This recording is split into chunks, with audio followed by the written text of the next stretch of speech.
Welcome to this week's episode of Let's Talk Design. On this week's episode, we met with Marty.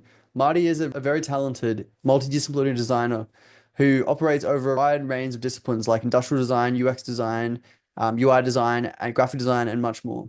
He really takes a project from start to finish and tries to take on as much of the project in his team as he can. He founded Secret Studio, which operates under this same model, and he's also helped startups and various companies reach their product success through various ventures and even moving into personal ventures himself in various startups.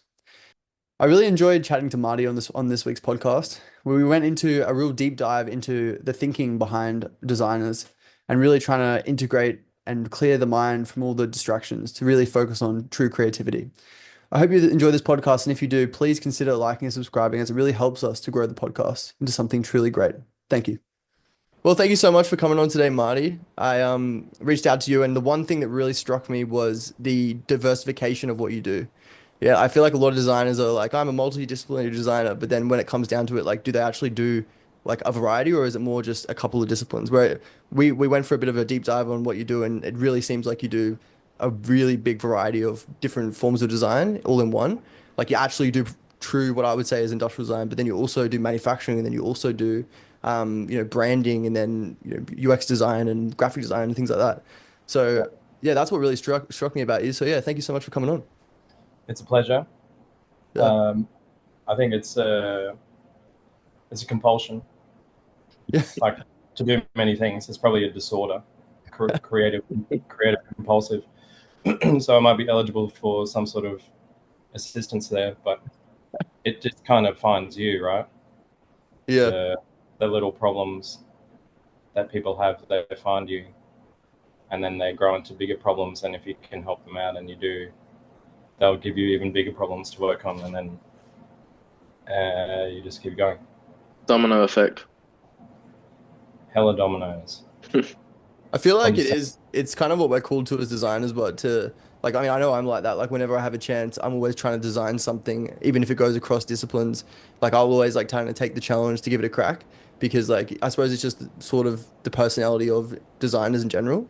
Like they're willing yeah, to try new things all the time and like problem solve. So that can go within different disciplines, all the time. Like for example, like when I started in our job, I didn't know anything about CNC, and now we're weeks away from launching a whole custom product line made out like with CNC products. So like that's been like a massive learning curve, but it's like we're kind of just taught to take the challenge as designers, you know? yeah. Well, either it's in you or it isn't. Some people really want to stay in their gate, Yeah. and that's cool too because they can get like pretty specific and specialized in certain things, and sometimes you need that like really sharp skill in a Mm. certain area, a mastery where if you had like a little I don't know, a leather attachment or something to one of your CNC products, and you know that that would hit the mark. So Mm. you choose that for the aesthetic and maybe the function or some other reasons. You give it a go yourself Mm. to a point, and then you're really chasing down someone who's a master of that. But by all means, like the life's meant to be lived and experienced. So design is kind of like, I think, to your point, an excuse for having more experiences. And Yeah. sometimes you can have the experience, and people will pay for you to have the experience, and that's pretty great. So if you've got the tenacity and the skill set and the desire to have a great outcome, then it's your exploration and your new experiences Mm. uh, that are being financed by the person you're trying to help. So I reckon there's no better situation as far as like going across disciplines, learning new skills, or learning new information that you can combine to make your old skills better. Yeah. And yeah, instead of sort of like shelling out in in the theoretical world where you're paying it to try and like involve you in its experience. If you can like get out quickly, fluff your feathers, you're doing your CNC project, which is great, like good timing. A lot easier than it used to be to like get your head around machines, and Yeah. a lot more affordable. A lot better knowledge of like materials, and you know tool pathing, like Mm, far out, that's come away in the last 10 years. mm, So yeah, having that ability to get out, having the interest in it, but also having someone that's going to like fund the way along is like pretty important. So mm. yeah, I think the true foundation of multidiscipline is finding a like a commercial reason to do it.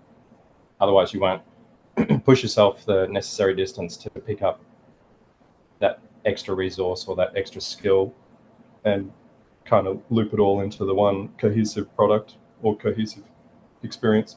Yeah. Yeah, I mean, what you said before, I feel like really hit home where you were like, there's definitely different types of people. There's some people that get really, really good at one thing, and there's other people that are jack of all trades, maybe not necessarily master of none.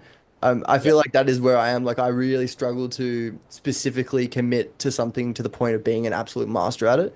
You know what I mean? yeah, And it's a bit of it's a skill, but it's also a detriment because you end up really good at just taking on new tasks and learning things, but at the same time you're never really at that like creme level where you feel like you're truly a master at something. And I yeah, suppose it is sometimes you just got to know when to truly invest the time to get perfect at something before moving on to something else. Yeah. for sure. I mean, it will come if it's the right thing to be doing. If it piques your interest and it's your ikigai, like if Mm, it's where you're meant to be working and it has got certain other values beyond just the project, then yeah. you'll hone right on in and you'll become like super seance specialist in that exact moment, in that niche, in that vertical, in that category. Mm, So maybe that's like just a beautiful experience that's yet to come in your life if you're keeping on like a bit light on the surface and trialing lots of things not to the point of mastery. It just means that your ikigai's yet to reveal itself. yeah. That's a good way to look at it. Yeah, I think, well, yeah, it's like you got to be smart to not go down rabbit holes, Yeah. especially now when all those holes are shifting so significantly so quickly. It's far better to have like an adeptness with all the holes. Mm, And then at some point, when it's a really great XY00 fit for you, then you plunge 20. yeah. Yeah, kind of wait for the right moment. Yeah, I feel like that is the thing because like as designers, when I think it's sort of like the most daunting thing, but also the most inspiring thing about design in general is that it's so broad. Like you can end up on any path. Like kind of, I suppose, did you start off in industrial design and then move into other things, or was it the other Yeah, way around? no, yeah, in industrial. Yeah, Um, yeah. So yeah, like you started in like one, sort of more like tech product related field, physical product related field, and you moved into the digital realm. Like realistically, if you have the right attitude, like the possibilities are endless in design. But at the same time, that's also daunting because like it's really hard to know where to direct your time. But if you do direct your time in the right way, you could end up in some really interesting field because of how broad it is. yeah, Yeah. maybe it's like at some point you become comfortable with the direction is finding you. Mm, Like like you have these different experiences as like your professional career rolls on, and in the beginning it feels very much like you need to be creating something to put a mark out mm. there, like put some sort of substance out, and that's like pretty normal. That's toddler stuff. They make little things and then they show it to you, and then you say you did good, and then they go back and do more of it, or like that's rubbish. Your finger paintings suck. So so at that critical point, as you're like getting out and making things and offering it to the world, you're really leaning in for the feedback Mm, and to see what the user or consumer or recipient, and also what the greater market thinks of your expression as a designer. And then you'll keep doing that over and over again, like hopping around the place trying crazy stuff out because why not? And at some point that direction finds you, and so it's not a measure of like how far will you go, how much of yourself will you deploy into these areas. mm. it's like, here's the superhighway, get on. And that's, you hit that flow point and you're not sleeping, you don't really need it. You're like starting to treat yourself a bit better health wise, like eating great foods and spending time in nature. So you've got like actual capacity and energy to do stuff. Mm. And, and as it finds you, you're finding your stroke with it. And that's when you like plunge all those resources into that. Yeah. And lasts a certain amount of time, and then something else, usually something adjacent to it, is like catches your eye and you're like, oh man, that was such a great experience and I really like drove into it. But if I had had the understanding of this, adjacent concept or problem, I might have looked at that completely different. So then you just like keep increasing the sphere of design resolve. But Mm. that's after your ikigai has been found and your effectiveness is really like heartfelt. It's a honorable role designing anything, Mm. because Absolutely. it's like it's a lifelong opportunity and affliction, and it's also got the ability to shift the dial the most for a larger group of people than yourself. Mm. So at some point, that's like that obligation becomes an honor, and then you're choosing specifically what's the right thing to do, put your energy into, Yeah. what's going to have the biggest impact for the most amount of people.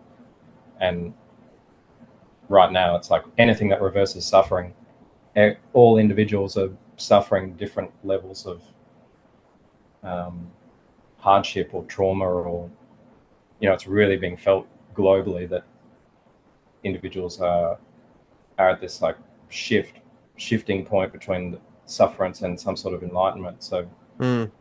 I'm finding like a lot of my work and a lot of my like colleagues' work is shifting towards real user-centered design, but in a modulation of suffering perspective. Mm. Cool time. Mulaney, you would feel it highly up there. That's a very rich space. What, in terms of suffering? In terms of well, yeah, old school, definitely. But in terms of the pursuit of like some sort of more, High purpose.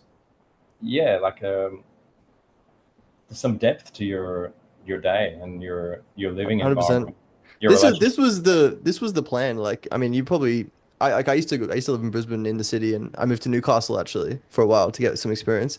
Then I moved back up here, and then we were like, let's buy acreage. Like, it makes no sense from a career perspective, from an economic perspective. Well, maybe economic perspective of like cheaper living, but generally it makes no like sense from a, I don't know, material perspective. But like a soul perspective and like longer fulfillment, it was the way to go. You know what I mean? Mm, And mm, like, like even if I have a hard day at work, I'm driving home and it's just like picturesque mountainside, yep, and it's like, it's all worth it. Do you know what I mean? yep. Kind of, you probably understand where you live, but there's definitely something to it, some higher fulfillment. Yeah, I think it's a fundamental human need, is like a interaction with nature. And there's a great book, The Nature of Fix, Mm.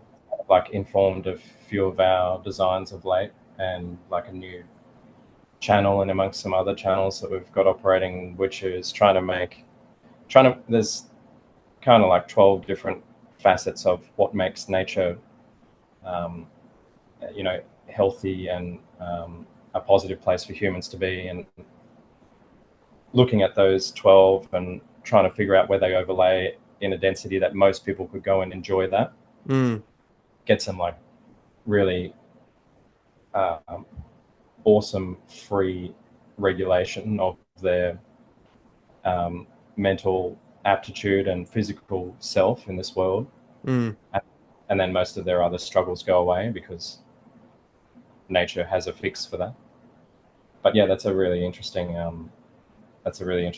And I think, yeah, the drive home is beautiful if you can exist in nature for Mm. any for any amount of time, 5 minutes, 10 minutes, 10 days.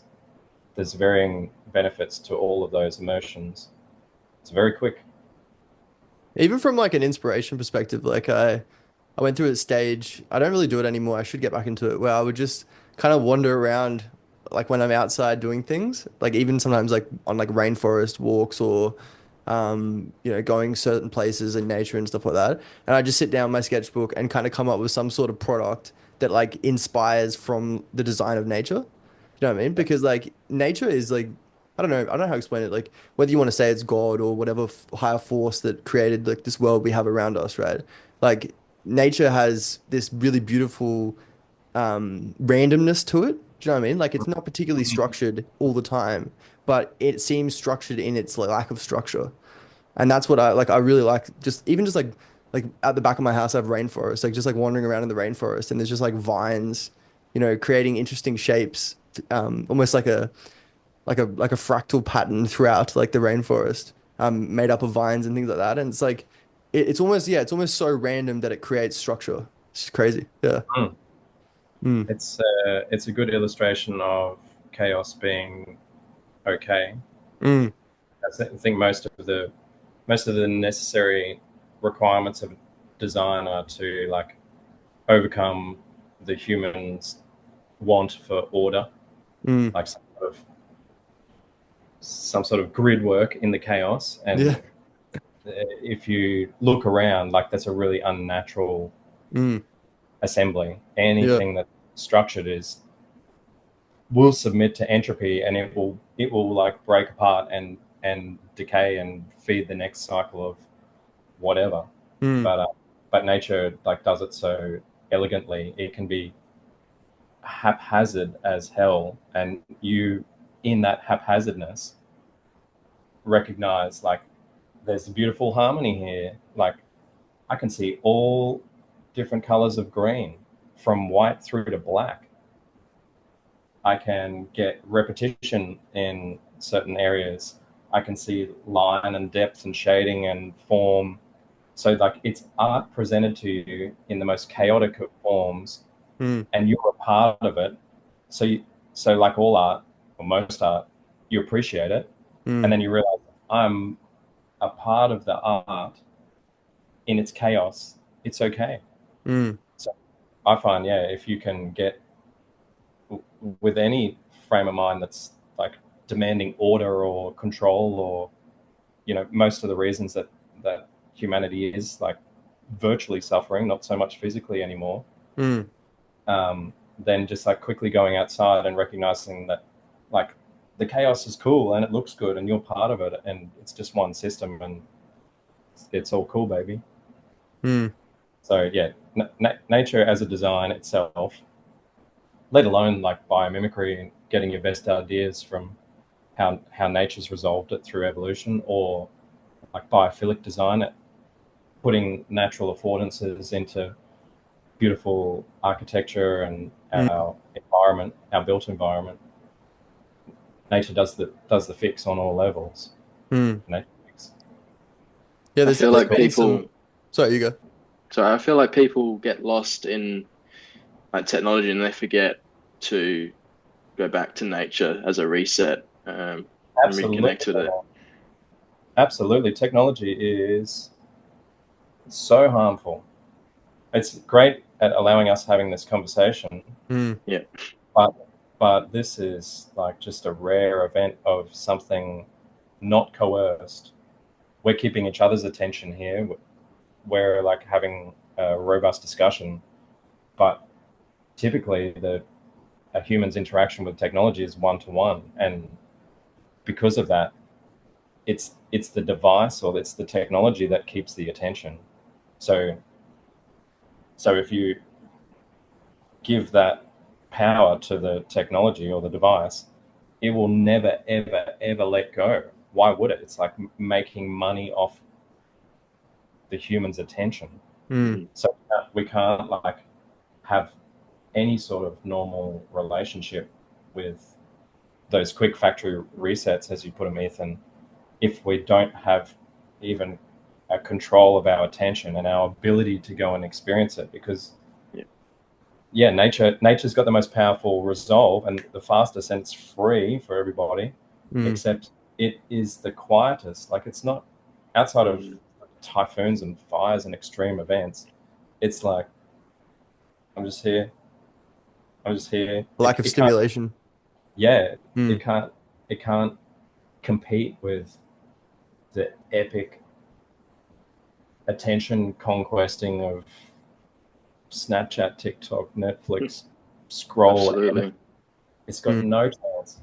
But yeah, maybe like one day soon, hopefully, there'll be like prescriptions for just getting outside, doing something real, going and like eating some bark, looking at a set of leaves and being satisfied. Ah, this fractal pattern gives me much pleasure in Yeah. amongst all other nature assets.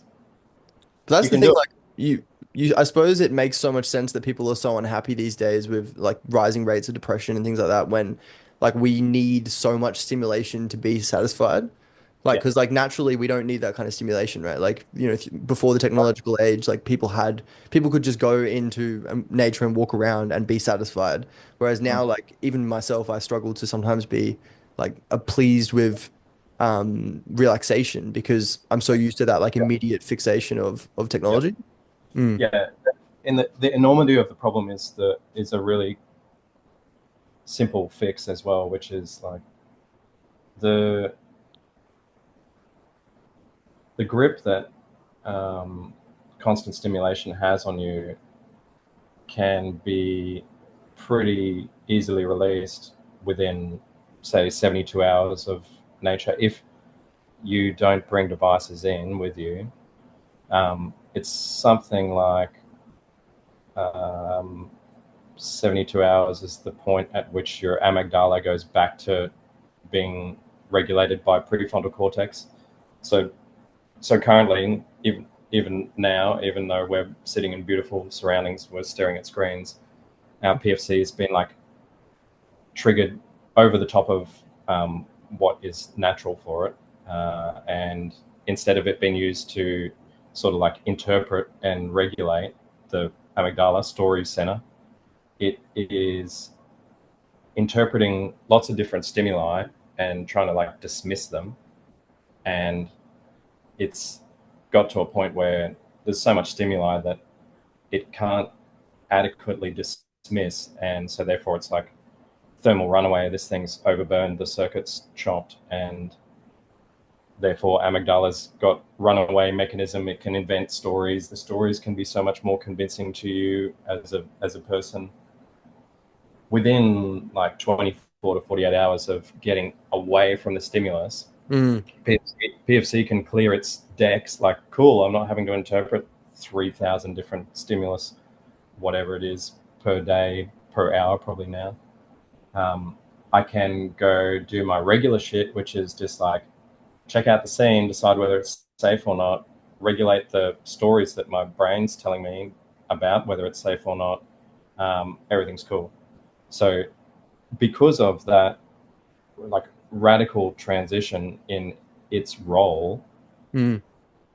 when you reverse it within that 48 to 72 hour period, across the board, people experience somewhere near 50% improved cognitive capacity.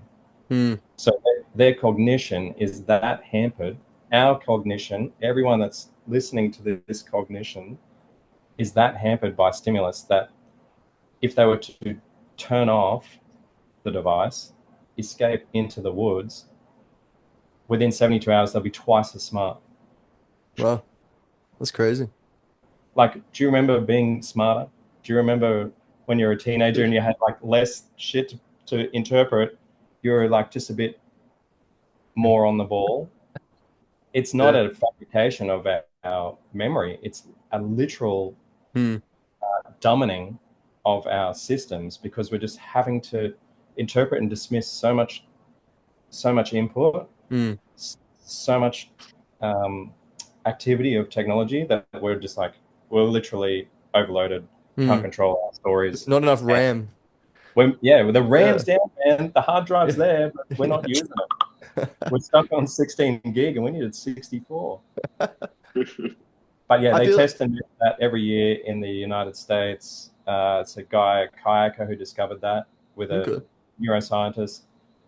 And yeah, it's like a really long, running study. Um, Tech makes you dumb, Yeah. but it's salvageable. You can reverse it in 3 days. Awesome.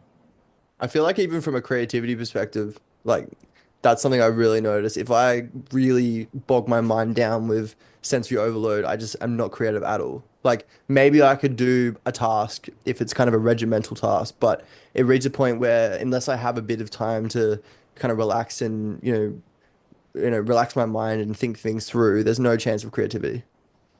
Yeah, for sure.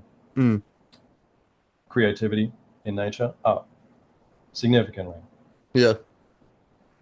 It's the sharpening of the axe.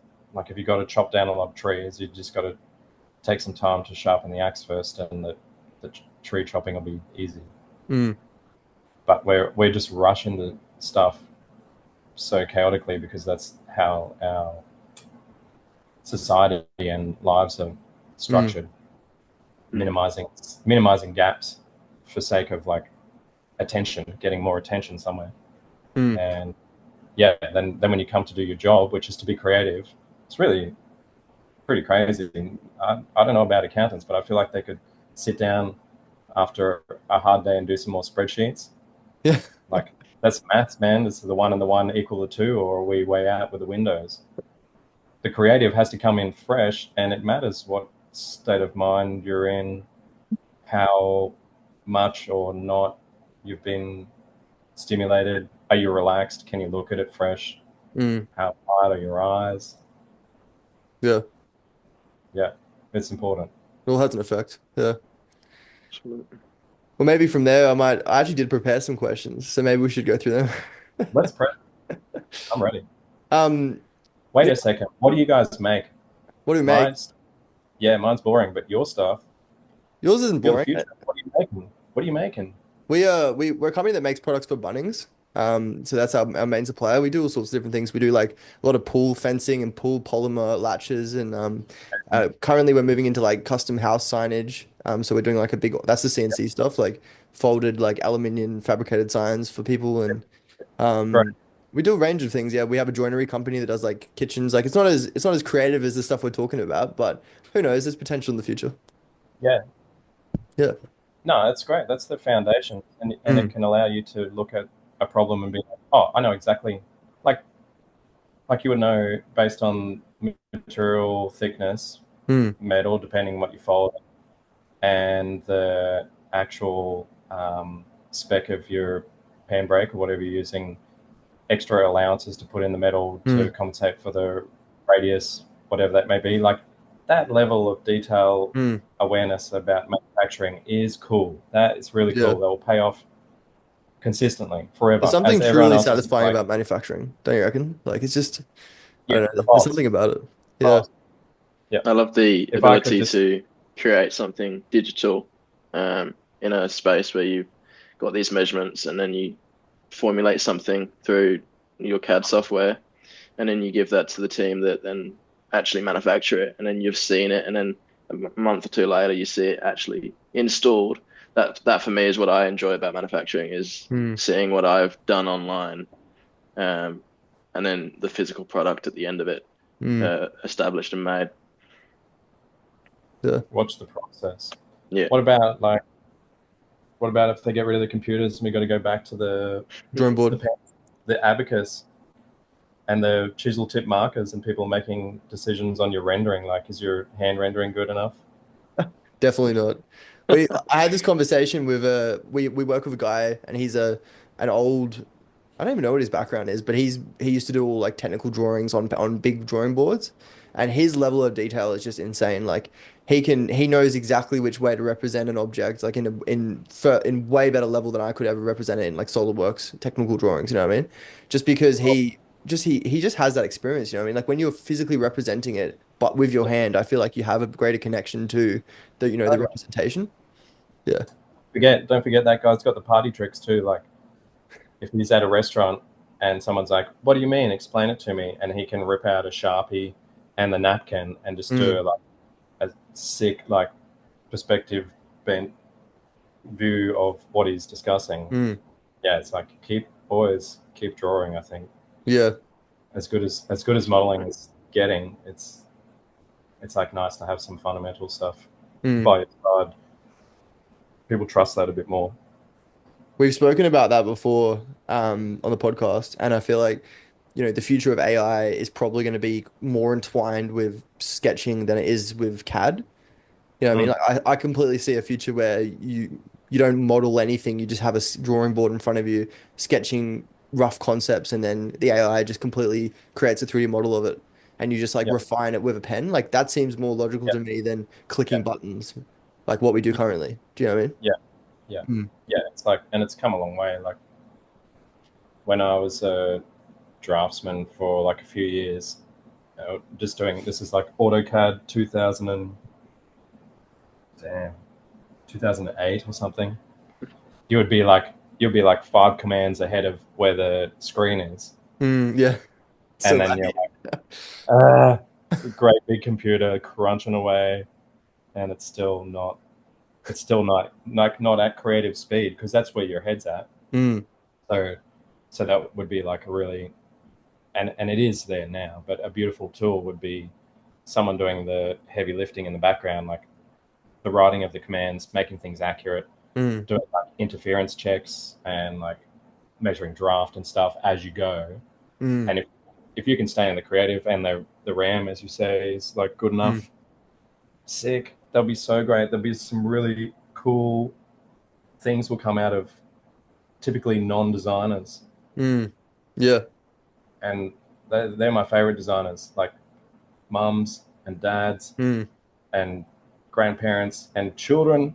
They have the gnarliest designs, and mm, if they like, get out of Legoland and just be like their drawing becoming physical, prototypable products, that's going to be, yeah. I hope I'm around and mm. active and watching that. Yeah.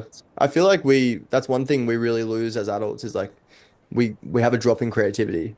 You know what I mean? Like Lego, when you're a kid, you're just going crazy with Lego and some of the ideas you can come up with, and it's really hard to ever recapture that level of just imagination that you have when you're a child. Yeah, Yeah.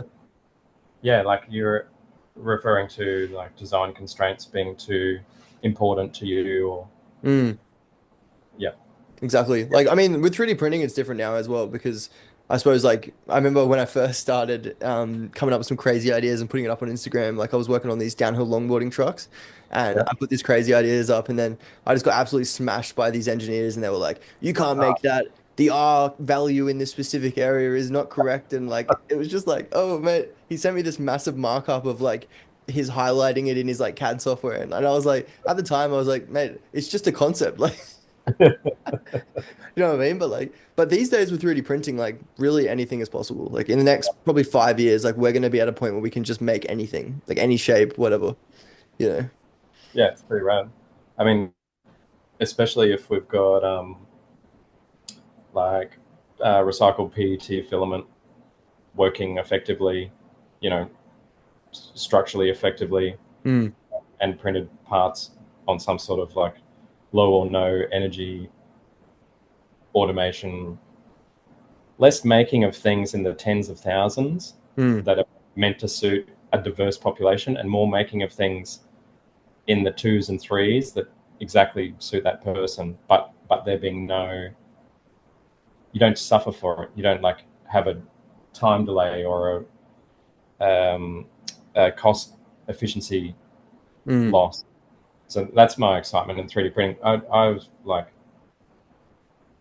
not really appreciated it for the first 10 years because it's just so gamey and like Yeah, a waste of things. I'm like, this got made public too quick.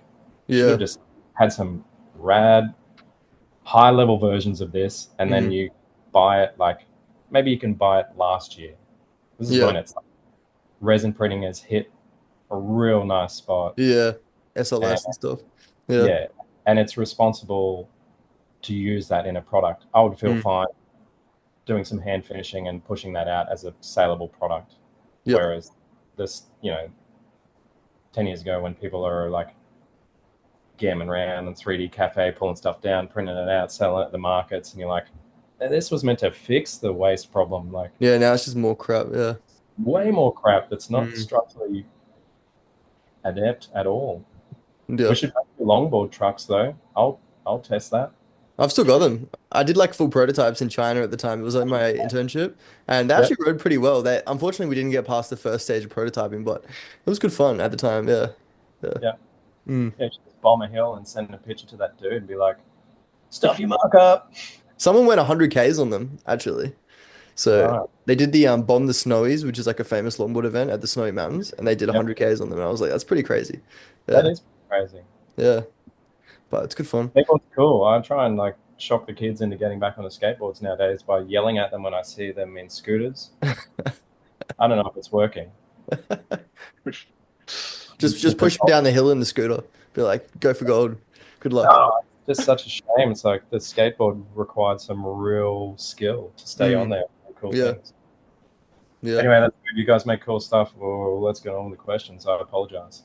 No, that's all good, mate. It's good to keep it more natural anyway. I love podcasts when it's not so regimental, you know what I mean? You can kind of just Yeah. like some guests, it depends on the guest. Some guests just flow. Like this conversation so far has just flowed. Like we haven't had to really specifically direct it, but it just depends on the guest. So, they can go either way. Yeah. It's kind of like what we're talking about, different types of people, you know? Yeah. Doing their things. I'm interested more about secret agency. Like, obviously, you do a very wide range of things. Yeah. Maybe a few questions in one here. Like, give me a bit of an idea of what secret agency is, what you do, but maybe also talk about like how you intertwine your skills as well as introducing other technical people in. Like, do you specifically take on all work yourself? Because some of the stuff on the website's amazing. Or do you bring in technical people who maybe are more, specialized in certain areas when the need is there? Yeah. Yeah, good questions. So we have a small team. Most of them are living locally and just like enjoying the good life. Mm.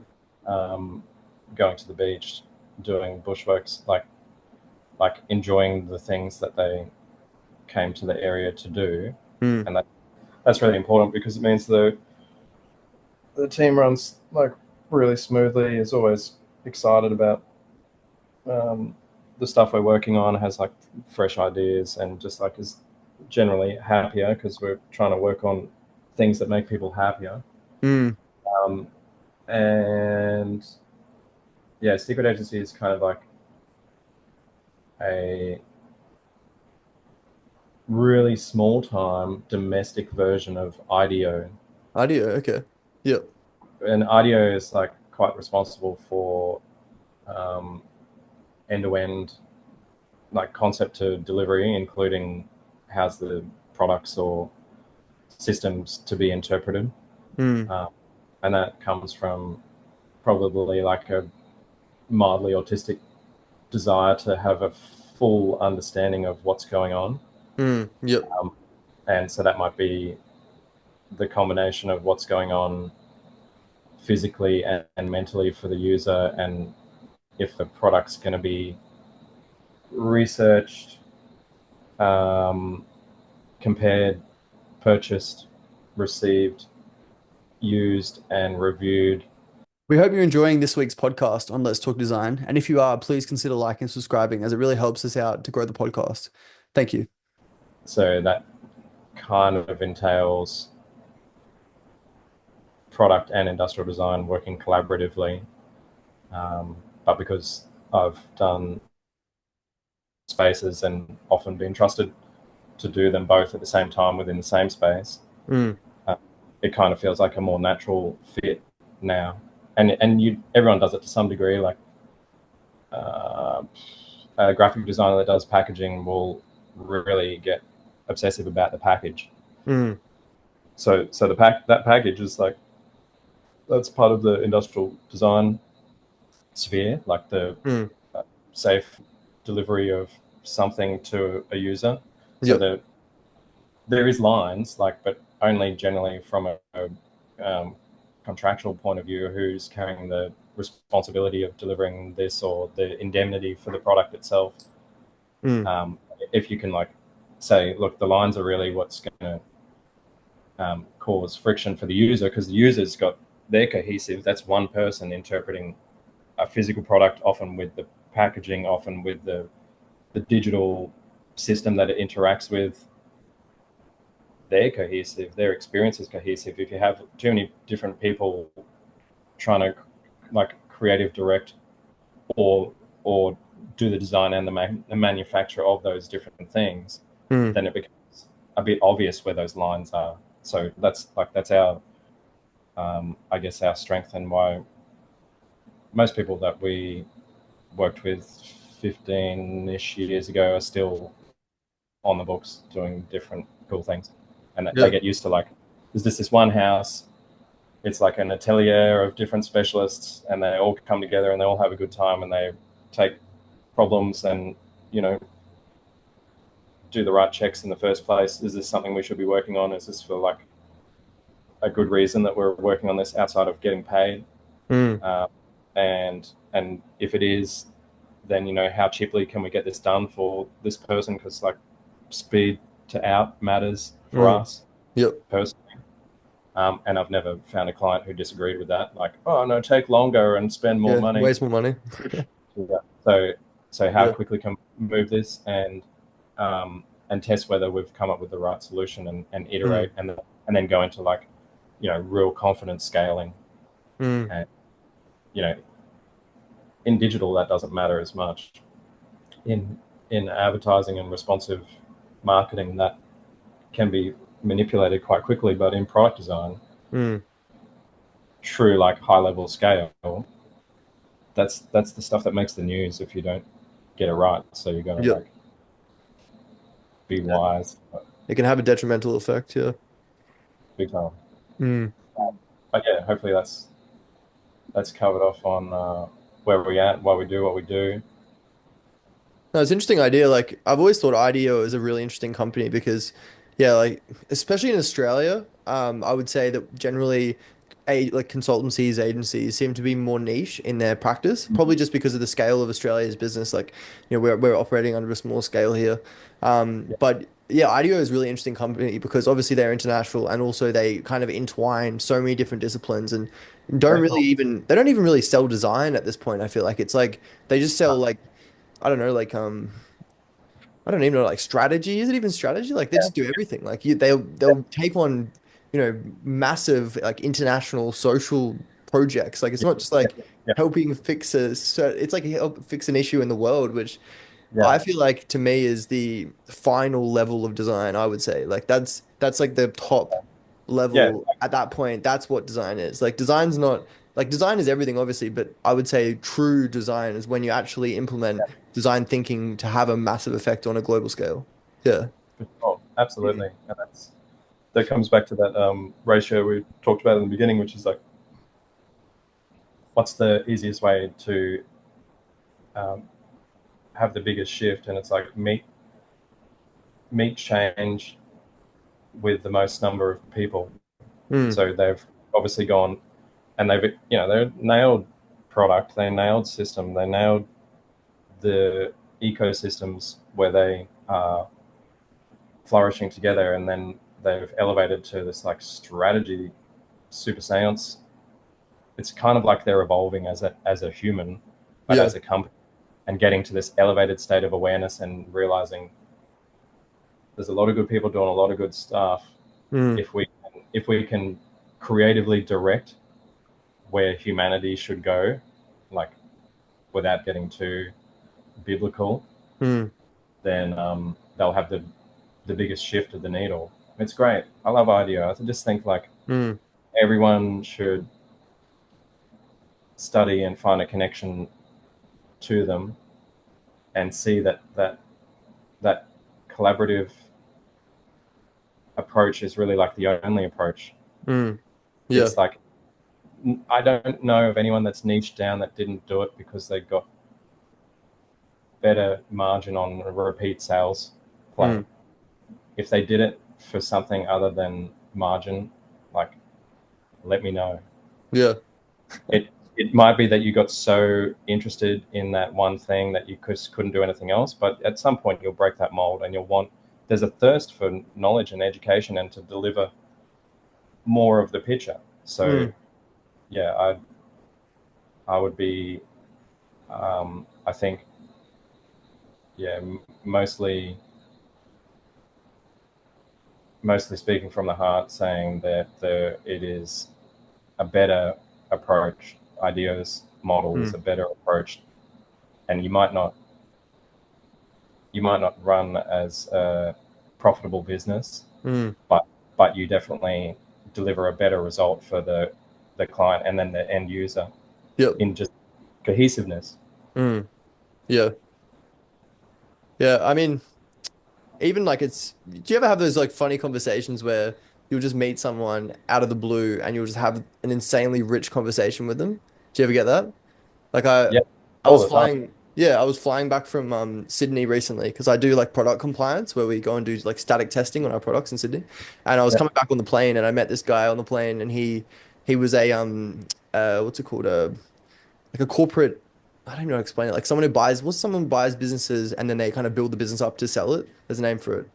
Um, Anyway, I can't exactly remember the name off the top of my head, but yeah, met this yeah, guy and he was talking about how, this is what he does. And I started telling him about how I do industrial design and, I'm interested in that kind of thing. And we had a big conversation. The whole flight, like I was planning to read my book, but the whole flight we just chatted about like yeah, so many sure. different things. And it was really interesting actually. He was saying that he like specifically looks for designers to be CEOs and Mm, very high up C-suite people for the companies he like either designers or like really really technical people from very yeah, specific fields because he yeah, personally thinks that like it's better to have people that are really well known really know like the ground level of what happens with the company and then mm, also on the designer side to have the kind of like I don't know problem solving creativity strategy that you get from a design discipline yeah, and he was saying like a lot of the companies that he's implemented with a designer as the head has been very successful.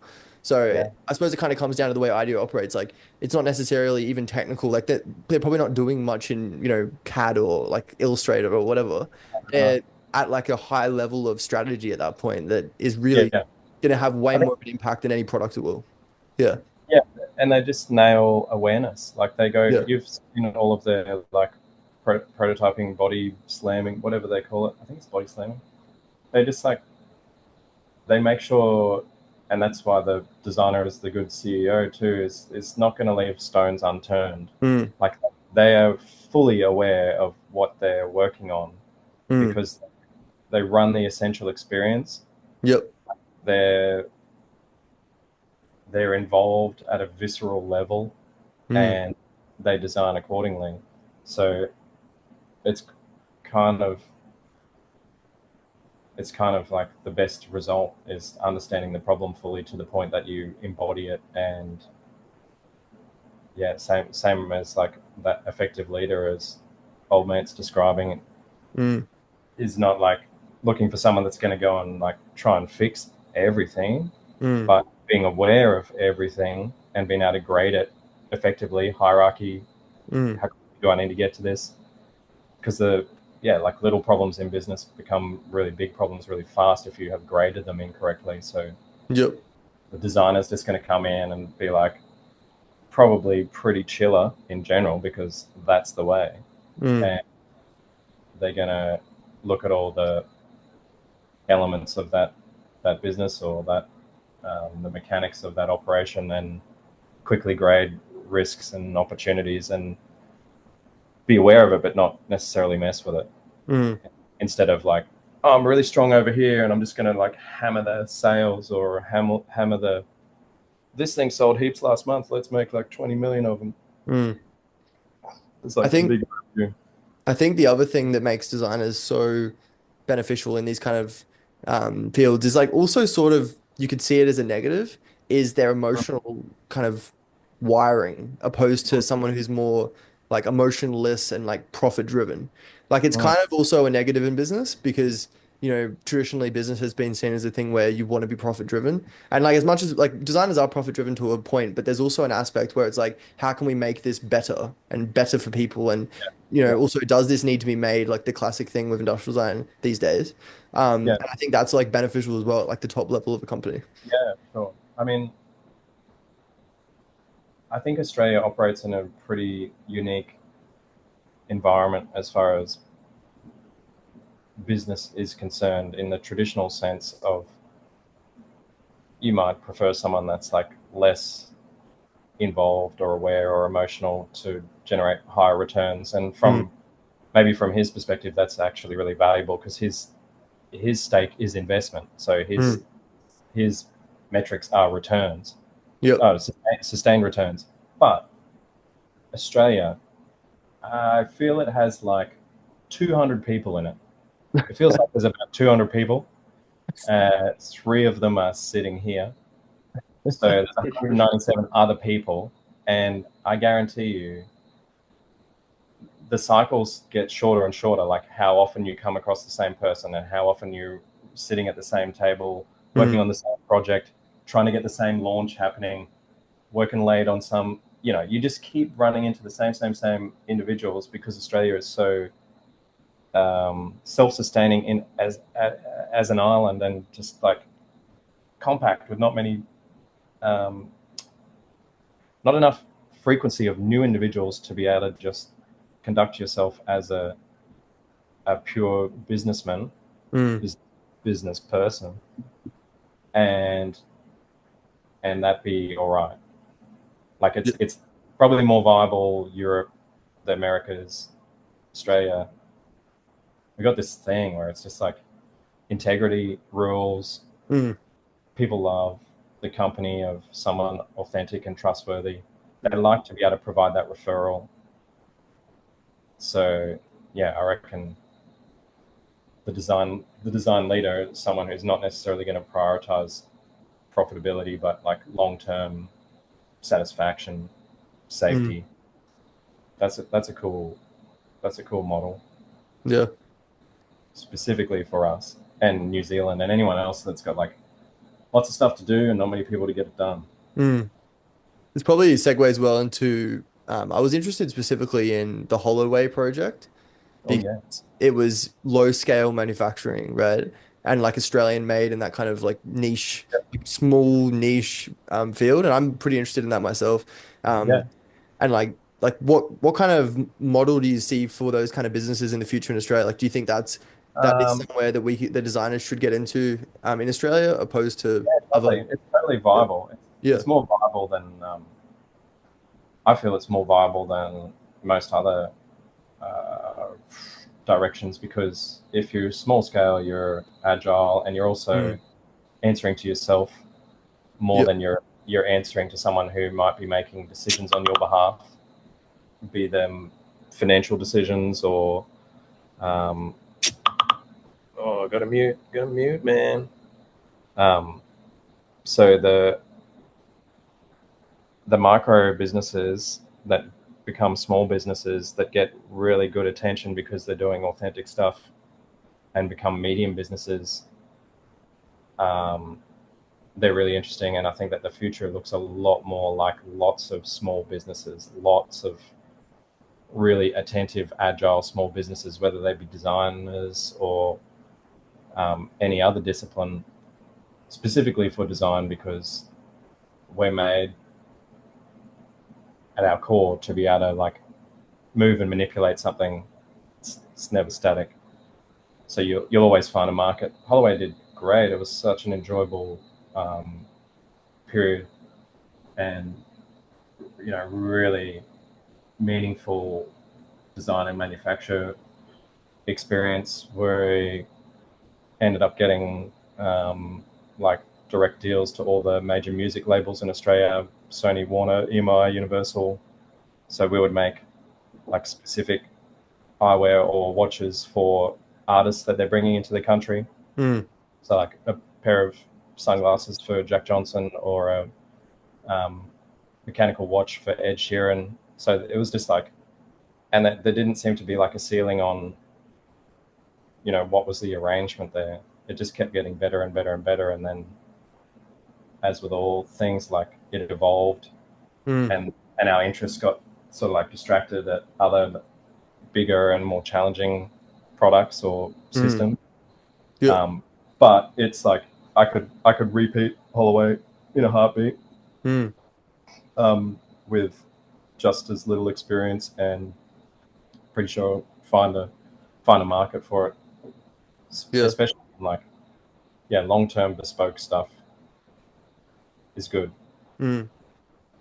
When you strategize for a direction to go in, whether that's like product or system or whatever, how do you identify specific, needs and markets and things like that where you're like, that's actually something, this Mhm. idea I have is actually something that is viable. Like it's not just, a Mhm. pipe dream. It's actually something that could make some money, you know? Yeah. Like a probably equal two parts of being with the target, somehow having some close connection with someone who's either going to be responsible for using or rolling out the product. Like, have to know what the environment's like, Mm. to get a sense of whether the energy is progressive or regressive, or going to be challenged unfairly, or it's going to, like, if you're doing environmental design, you actually have an unfair advantage. Like, things work in your favor a lot more than they don't. But then the other hemisphere is lots of online tools to understand what the domestic and or international market requirements are, and yeah, demand of different nature. It's like, that's a pretty crazy process when it's happening. And generally I find, like, these three screens aren't really enough, because you're constantly doing, like, cross-referencing all different points of information, and that might be data analytics from, like, a search perspective. It might be like social trends and correlating trends, terms, Mm. um, IP relationships. So, like, at what level is this protectable? Trademarks, design registrations, patents, Mm. and there's many different registers for that. Um, what's the brand effect and recall of terminology that's going to be used for this product? Mm. How attainable is that at a domain perspective, and the balance of, like, great domain anchors and handles, but also not much search traffic, and then also complex enough that trademarks are going to be possible without prior use, and then also able to be recalled by that specific market. Like, Mm. I I don't know how many cross correlating moments there are, but say you have 40 ideas in an hour, 40 moments of what this possible conceptual solution could look like. Mm. All of the cross references are happening at the same time. And I've tried to think about how I could systemize that, but it's becomes, like, different for each thing. And Mm. as new day unfolds, I learn of a new piece that should be influencing those decisions. So, like, just going to end up in a cabin with, like, a complete projection of all the tools that I need to use, and be triggering them Yeah. quite quickly, so that you churn through problems and get through to, like, front runners. Yeah. But yeah, over time, like, the scaling of our concepts is, I guess, in sort of 10 to 15 years, gone from, like, you might have had 3 to 5 good concepts that you're happy to present post problem Mm. statement, and now it's like, I need to be showing, like, 40 to 50 really strong concepts, Well. because everything's moving so fast, and people are so specific about Mm. Mm. what they want out of a solution to a problem, that if you don't give them, like, that 40 to 1, then you're not going to hammer it. Like, you're not Mm. going to actually, like, pick that specific nugget out, and they'll identify it and then you can run real fast. So it's like the volume of as the volume of possibilities is decreasing in the world just through entropy taking over and there being less and less opportunities, like trying to write a unique rock song or something, then the number of concepts that you need to be generating that are protectable and strong from every possible point needs to be like 10 times the volume. Mm. So yeah, it is a crazy time. It's a good time to be certain of what you're doing, Yeah. and also certain that you don't know enough, and you need to be like absorbing more tooling, more information each day. Mm. Yeah. Yeah, I mean, I suppose it comes down to the type of person you are. Like I always have crazy ideas, but I feel like I never have the enough to get it to a point where I could make it into something. Do you know what I mean? It's like I'm just missing a couple of degrees of movement to be able to like transition into that. Yeah, But I suppose it's one of those things as well. Like as you grow in experience, you grow in confidence yeah, as well in your own capabilities, and like you can take that leap a bit easier. Yeah. yeah, yeah. And you're happy to fail a bit faster. Like you can, Mm. it's so much. It's like you can separate them. Like coming up with ideas is sick. It's so nice to Mm. like you go in the shower or go for a swim or something, and just like it's floods to you, and you're like, "That's so great." I really can't Mm. wait to diarize this or something. Um, and then back in the day, you'd hold on to stuff for a year or 2 years and like really cherish that little nugget of Mm. possibility. Nowadays, like you can wake up the next morning with fresh eyes and be like, yeah, those 3 reasons. I enjoyed the process, but I wouldn't double down on this. Or if a friend Yeah. asked, "What are you working on?" You'd be like, "Oh, something that's not going to go any further," Mm. because that's good. That's really nice to get into that state and it being normal because it frees up your time for the one that's going to work. And I think the ratio is 40 to 1. Like every 40th concept, every 40th idea that you have around about Mm. is like, wait a minute, that's got like really good overlays. All Mm. the all the needles are green here. We should like quickly try and move that along. And then it's a matter of like your network and people that you trust quickly escalating an idea into like, okay, there's a marketable product or service, or something's on the water, and let's hit it because Mm. time's moving fast. There's a lot of events happening. Things are less appropriate for less time than they used to be. Mm. Yeah. Um, Another thing I was thinking about is, so I currently live in acreage out here and like my drive's pretty far. My long-term aspirations is to move more into remote work, hopefully. But obviously product design is a very difficult, I would say it's a difficult field to be remote in. Like not completely impossible, but it's less Yes, likely than like UX design or sure. UI design, whatever. So like obviously do you work remote, I'm guessing, or close to remote? Yeah. Yeah, like we all have our different spaces that we're working Yep. from, and there's common zones, but Yeah. it's not.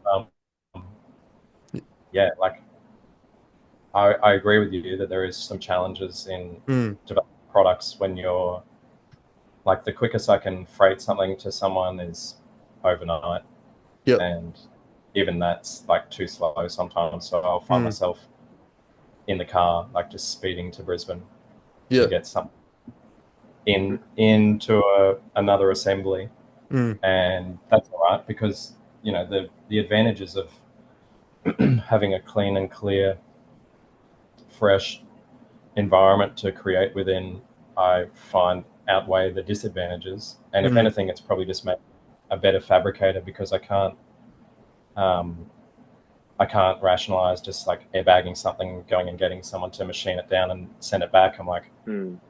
no, dude, that's going to be too slow. You've got to figure out like tonight, how do you combine that thing, and that thing, Mm. and get something that's like, at a distance looks right. This is all right. Because it's the speed, like keep it going. So yeah, I really enjoy the projects that really find home with us.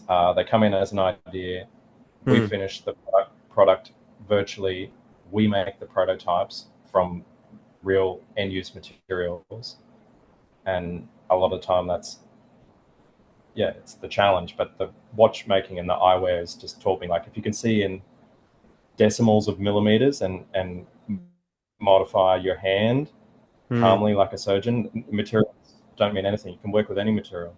Yep. So we do the prototypes. They're generally like material ready prototypes. That's then used for fundraising or getting confidence in the scale, develop material in the background.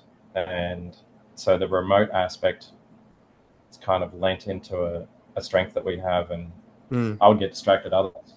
When we had like warehouses and hangouts, you just have like tens of people in there all the time, listening to music, skating, jamming. Yeah. Like, I need to do the thing, the money, pay the rent. How do you recommend designers transition into something like that? Like, do you think this is a field for a wide variety of industrial designers, or do you think it is quite hard to get that kind of position? And No, for everyone. Just make some cool shit and get a bit of a reputation based on you did that real thing, and then write a list of stuff that you like doing, and people who resonate with that cool thing will find a way to hire you in whatever way. It might mean that their project changes a little bit. Sometimes clients, they'll come and stay with us, do like this immersive retreat where they can think a bit clearer and we can get briefed easier.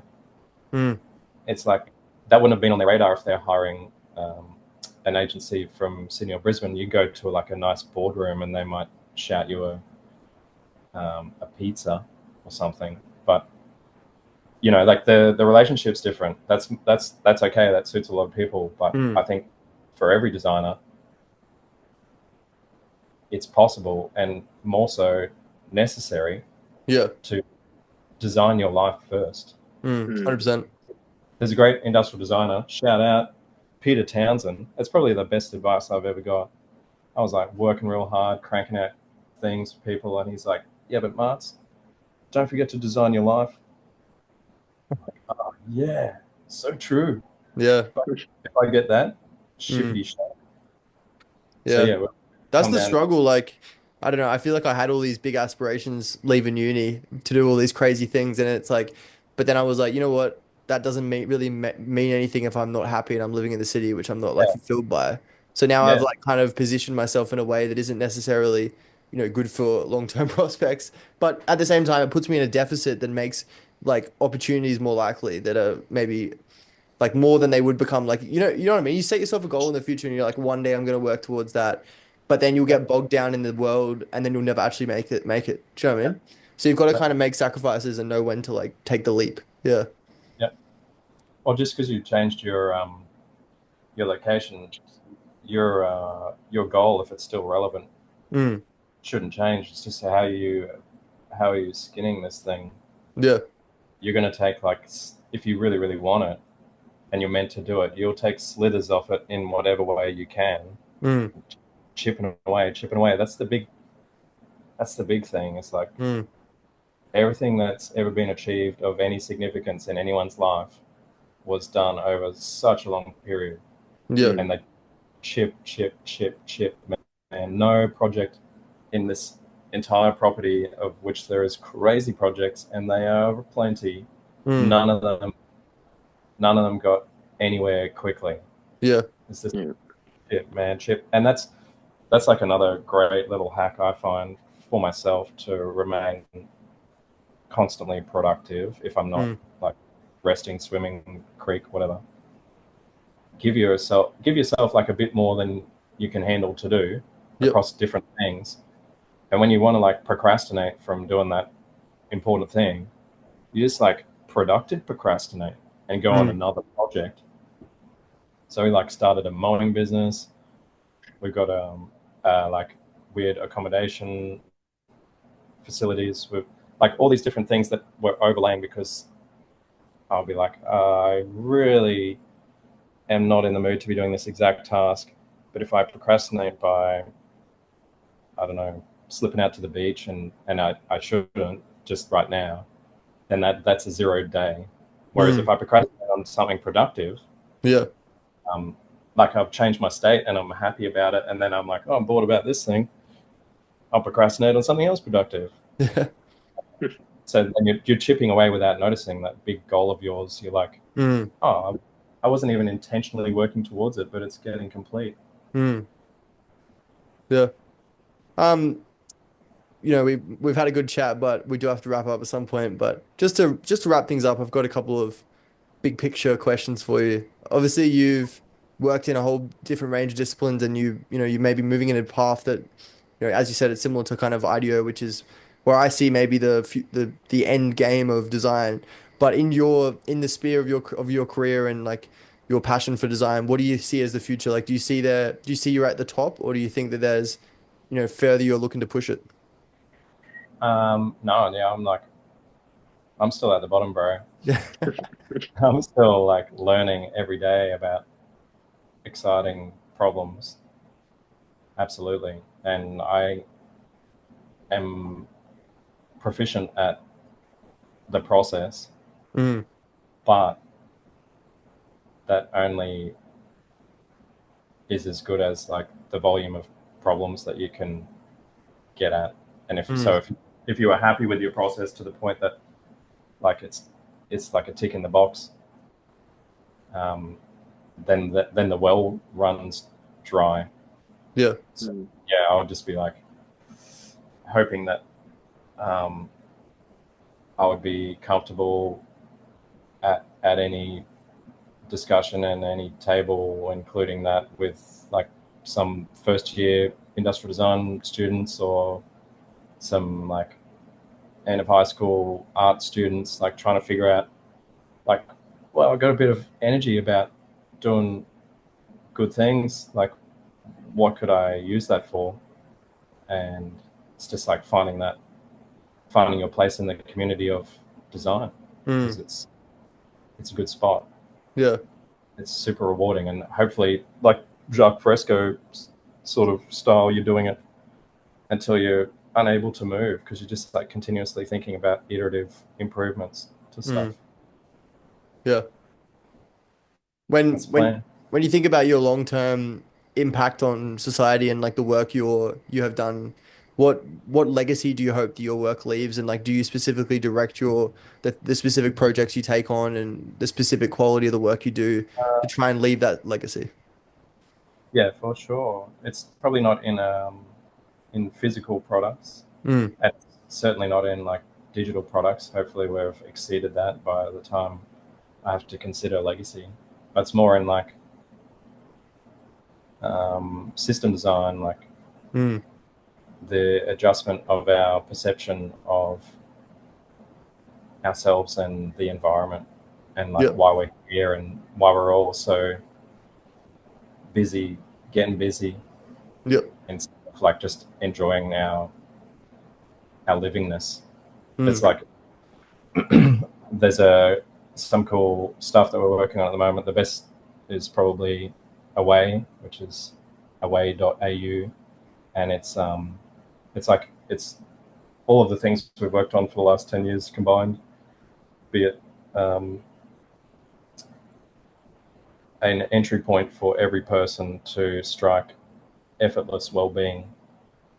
And so that's like letting a system come and look at how busy you are and what your biometrics are, and make like subtle suggestions to bring you into a happier and healthier state. Mm.